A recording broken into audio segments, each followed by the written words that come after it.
2023ஆம் ஆண்டுக்கான தேசிய விருது இன்று அறிவிக்கப்பட்டிருக்கிறது. அதில் தமிழ் திரைப்படமான பார்க்கிங் திரைப்படத்திற்கு 3 பிரிவுகளில் விருதுகள் என்பது வழங்க தேர்வு செய்யப்பட்டிருக்கிறது. இது தொடர்பாக இத்திரைப்படத்தில் முக்கிய பாத்திரத்தில் நாயகனாக நடித்த ஹரிஷ் கல்யாண் நம்மோடு இருந்திருக்கார். இடத்துல கேட்கலாம். வணக்கம் சார், சொல்லுங்க. முதல்ல வாழ்த்துக்கள்.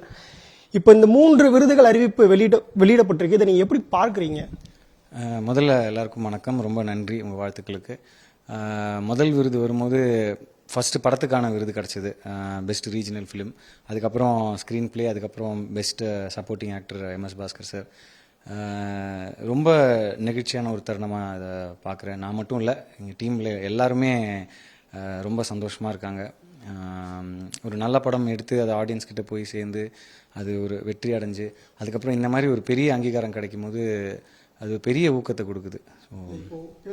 முன்பு ஒரு மித்து இருந்துச்சு தமிழ் சினிமாவில், அதாவது விருதுகளுக்காக எடுக்கக்கூடிய படங்கள் கமர்ஷியலாக ஓடாது, கமர்ஷியலாக எடுக்கக்கூடிய படங்கள் பெருமளவுக்கு விருதுகள் வாங்காது அப்படின்னு ஒரு மித்து இருந்துச்சு. இப்போ கடந்த வருடம் திருச்சிற்றம்பலம் படத்திற்காக விருதுகள் நேஷனல் லெவலில் விருதுகள் வாங்கப்பட்டுச்சு. இப்போ இந்த வருடம் பார்க்கிங் திரைப்படம் விட்டுருக்கு. இது எந்த அளவுக்கு தமிழ் சினிமாவில் அடுத்த கட்டத்தை நோக்கி நகர்த்துறதுக்கு உந்துகோலாக இருக்குன்னு நினைக்கிறேன்?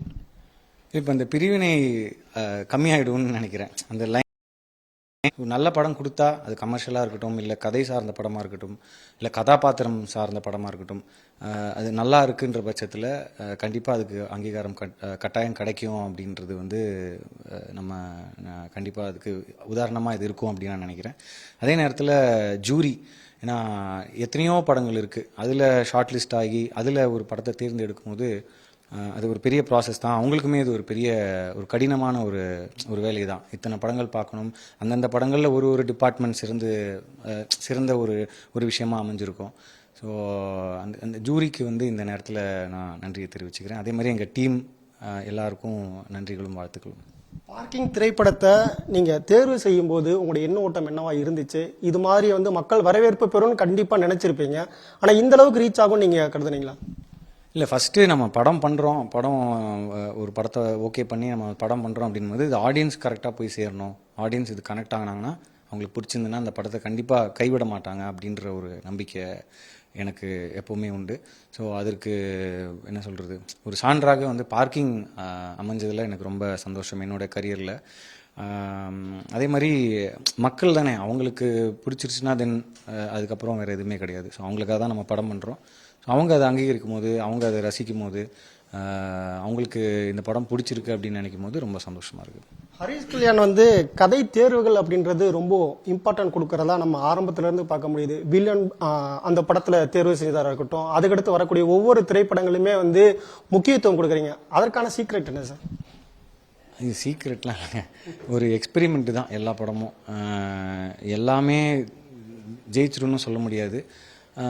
பட் அதே நேரத்தில் நம்ம பெஸ்ட்டாக பண்ணணும். ஆடியன்ஸுக்கு இந்த கதையில் அவங்களுக்கு என்ன எக்ஸ்பீரியன்ஸ் கிடைக்கும், இந்த கதையில் அவங்களுக்கு என்ன எக்ஸ்பீரியன்ஸ் கிடைக்கும் அப்படின்னா நம்ம ஒரு கதை கேட்கும்போது நம்ம தாட் ப்ராசஸாக ஓடும். ஸோ அந்த மாதிரி பார்க்கிங்கில் இந்த விஷயங்கள் கண்டிப்பாக கனெக்ட் ஆகும் அப்படின்ற ஒரு நம்பிக்கை இருந்தது. லப்பர் பார்த்திங்கன்னா அது வேறு மாதிரியான ஒரு படம், ஒரு ஃபன் கலந்த, அதுலேயும் ஒரு ஈகோ இருக்கும், என்ன சொல்கிறது, திறமைக்கு மதிப்பு கொடுக்கணும் அப்படின்ற நிறைய விஷயங்கள் இருக்கும். ஸோ ஒரு படம் ஒரு அனுபவம். ஸோ இப்போ அடுத்தது ஒரு கதை கேட்கும்போது அந்த படம் என்ன ஆடியன்ஸுக்கு பண்ணும், என்ன கொண்டு போய் சேர்க்கும், எந்த அளவுக்கு அவங்களுக்கு இதில் கனெக்ட் இருக்கும், எப்படி பிடிக்கும் அவங்களுக்கு அப்படின்ற ஒரு தாட் ப்ராசஸ் தான் நம்ம கதை கேட்குறோம். அதான் நான் முன்னாடியே சொன்ன மாதிரி அது சிலது ஒர்க் ஆகும், சிலது ஒர்க் ஆகாமல் இருக்கும். பட் நல்ல படங்களை என்றைக்குமே ஆடியன்ஸ் அங்கீகரிப்பாங்க அப்படின்ற நம்பிக்கை இருக்குது. ஸோ அந்த நம்பிக்கையில் தான் நம்ம கதை கேட்குறோம். ஒரு படம் பண்ணும்போதும் அந்த நம்பிக்கையோட தான் அந்த படத்தை பண்ணுறோம். என்னென்ன சார் இருக்குது, அடுத்தடுத்து என்ன லைனப் இருக்குது? இப்போது நம்ம நடித்த படத்திற்கு ஒரு நேஷனல் அவார்டு ஒன்று கிடச்சிருக்கு அப்படின்றப்போ கூடுதல் பொறுப்பு வேறு வந்திருக்கும். அடுத்து என்னென்ன மாதிரியான லைனப் இருக்குது? கண்டிப்பாக கூடுதல் பொறுப்பு, நல்ல கதைகள், சொல்லப்படாத விஷயங்கள் நிறைய இருக்குது இல்லையா. ஸோ நம்ம சுற்றி நடக்கிற எவ்வளோ விஷயங்கள் இருக்குது. ஸோ அதெல்லாம் ஆடியன்ஸ்கிட்ட கொண்டு போய் சேர்க்கணுன்ற ஒரு எண்ணம் இருக்குது. அதில் இயக்குநர்கள், ரைட்டர்ஸ் நம்மக்கிட்ட இது பண்ணால் நல்லாயிருக்கும் அப்படின்னு சொல்லும்போது இது ஃப்ரெஷ்ஷாக இருக்குது, இது டிஃப்ரெண்ட்டாக இருக்குது, நம்ம பண்ணதுலேருந்து இது வேறு மாதிரி இருக்குது அப்படின்ற ஒரு எக்ஸ்ட்ராவான ஒரு பொறுப்பையும் ஒரு எண்ணத்தையும் கொடுக்குது. ஸோ அடுத்த லைனப்பில் இருக்கிற படம் டீசல். கூடிய விரைவில் அதோடைய ரிலீஸ் டேட் அனௌன்ஸ்மெண்ட்டு வரும்னு நான் நம்புகிறேன். அதுக்கப்புறம் வினீத் லிஃப்ட் படத்துடைய இயக்குனர், அவர் கூட இணைந்து ஒரு படம் பண்ணிகிட்ருக்கேன். அதுக்கடுத்தது பேஷன் ஸ்டுடியோஸ் சுதன் அவங்களுடைய ப்ரொடக்ஷனில் ஒரு லவ் ஸ்டோரி, அதுவும் இப்போ தான் வந்து படப்பிடிப்பு ஆரம்பமாயிருக்கு. ஸோ அப்படி போயிட்டுருக்கு. இந்த காம்பினேஷன், அதாவது இப்போ பார்க்கிங் படம் ஹிட் ஆயிடுச்சு, நேஷனல் லெவலில் ரீச் ஆயிருக்கு. இப்போ இந்த காம்பினேஷனில் இன்னொரு படம் எதிர்பார்க்கலாமா? கட்டாயம் எதிர்பார்க்கலாம்.